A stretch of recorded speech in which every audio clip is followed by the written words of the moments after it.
G'day, walking footballers. Welcome to Walking Football Drills podcast. My name's Chris King. Thanks for tuning in. And today I've got another drill for you. You'll get a drill to use at your training sessions in each episode. Okay, now I've got a book over on Amazon as well. If you want to support me, go over and grab that. You can get it in ebook form or paper book form, called Walking Football Volume 1 by Chris King. Just Google me. All right, let's get into it. So this one's called Attacking and Defensive Duties.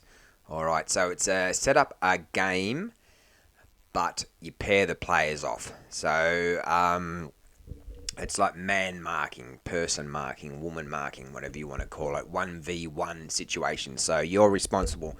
Right, Gary, you're on Johnny. Mary, you're on Michelle. And your aim, your responsibility is that person for the whole game. Alright, so if you're attacking, that player's got to try and stop you from scoring, stop you from passing, stop you from getting the ball. If they've got the ball, you've got to do the same. You've got to look around and say, where's my person? I've got to get to them to stop them. All right, so this game teaches defensive duties and also attacking duties as well. Right, so there's lots of things that you can work on here. So 1 second you might be attacking and you're waiting for the ball to get past you. And then you lose possession, okay, and you've got to suddenly look around, all right, where's my player? I've got to go into defensive mode, okay, so it teaches you those defensive duties, because everyone wants to dribble and everyone wants to try and score a goal, but the defenders don't get any of the glory, do they? Okay, so this, helps with showing those how important defensive duties are. So some things that the defender can work on is their positioning. Alright, so obviously you want to be as close as you can to that player. So therefore you can what? You can stop them getting the ball basically.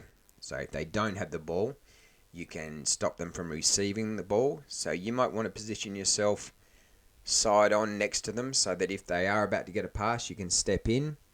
Or if it's really deep, really near your goal, you want to get behind them, in between them and the goal, so that they can't get a shot off on goal. So yeah, it works on your body positioning, and you're looking around, scanning the area. Where's the ball going to come from? Can I intercept that ball so that my player can't get it? All right, so you're really working on actually reading the pass, reading their body movement, getting your body in position where it should be, basically. So if it's, like I said, if it's close to goal, you've really got to work on stopping them shooting. Or if it's further up the field, maybe you can intercept the ball, things like that. All right, things to work on when attacking. Can you lose the player?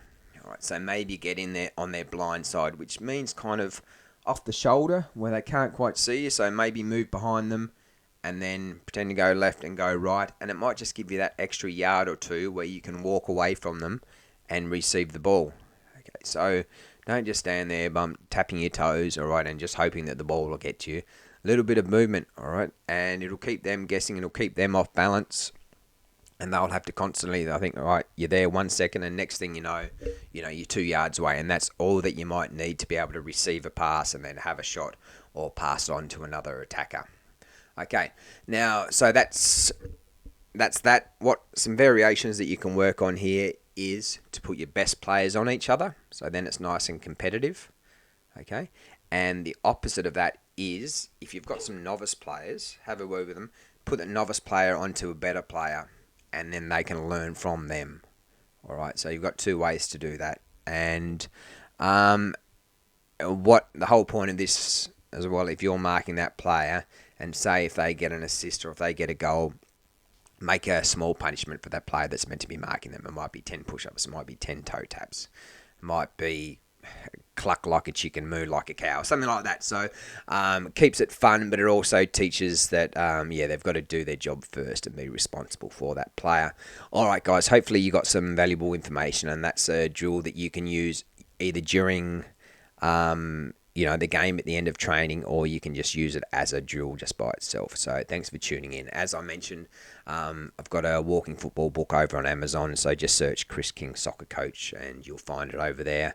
And it's got 18 drills, and I'm sure you can use a few of those at your training session. And I've also got a beginners coaches course. It's for kids football, but yeah, that's over on udemy.com, udemy.com. If you're a grassroots coach of kids or anything like that, I'm sure you'll get some good information from that. Thanks for tuning in, guys. Enjoy your walking football, and catch you later.